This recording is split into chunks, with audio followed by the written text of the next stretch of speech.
میں ایک مسئلے میں پریشان، وہی علاج ہے رب انی وسنی الضر وانت ارحم الراحمین۔ یعنی آپ حیران ہوں گے کہ یہاں ایک حرم کے شیخ تھے بہت بڑے، اللہ والے بھی تھے، اللہ معاف کرے، ان کو شوگر جو تھی نا جی، خدا بخشے، اللہ فوت ہو گئے، آخری حد پہ تھی، اور پاؤں میں ان کے ایک زخم ہو گیا،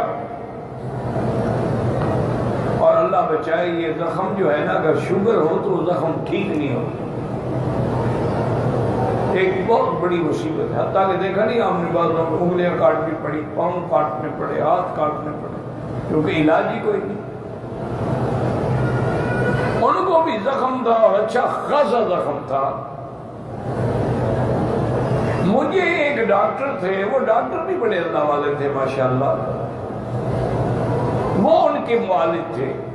انہوں نے ایک دن مجھے بتایا، انہوں نے کہا مکی صاحب میں حیران ہوں کہ اس قسم کے زخم جو ہیں ان میں ہر حال میں پاؤں کاٹنا پڑتا ہے، لیکن شیخ صاحب کا پاؤں ٹھیک ہو گیا، زخم ختم ہو گیا، زخم کا داغ بھی نہیں ہے، انہوں نے پتہ نہیں کیا علاج کیا۔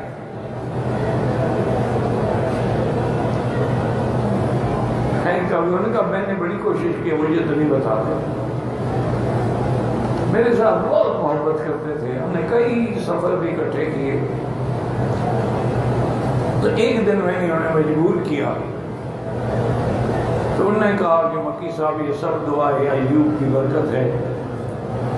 کہ میں نے سب وظیفے چھوڑ دیے اور رات دن بس اسی دعا میں لگ گیا، چلتے پھرتے اٹھتے بیٹھتے طواف میں حرم میں آتے رب انی مسنی الضر وانت ارحم الراحمین،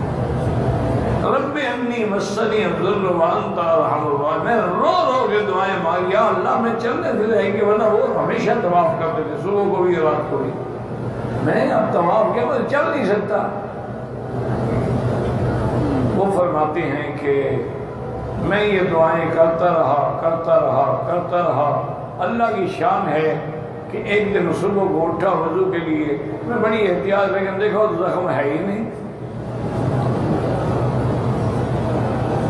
میں نے بیوی کو بلایا کہ مجھے کوئی دھوکہ تو نہیں لگ رہا، تو میں نے کہا دیکھو میرے پاؤں لگا، تمہارا پاؤں تو بالکل صاف ہے، ٹھیک ہو گیا پہلے کی طرح۔ میں نے کہا بس الحمدللہ، اس کو اپنے تک راز رکھنا، کسی کو کہنے کی ضرورت نہیں۔ انہوں نے کہا میں آپ کو بھی نہ بتاتا، اس لیے بتا رہا ہوں کہ آپ آگے لوگوں کو بتاتے رہتے ہیں، بخل نہیں کرتے، ایک پیر ہوتے ہیں نا جی، وہ بخیل، آپ خود پھونک مار دیں گے، بتائیں گے نہیں، وہ لے کے قبر میں جائیں گے انشاءاللہ۔ تو بہرحال اس سے بڑی مجرب دکھ میں، تکلیف میں، بیماری میں، اس سے بڑی مجرب دعا کوئی نہیں۔ بس شرط یہی ہے کہ ہم تو مائل بکرم ہیں، کوئی سائل ہی نہیں۔ اللہ فرماتے میں تو دینا چاہتا ہوں، دینے والا بھی تو کوئی ہوگا۔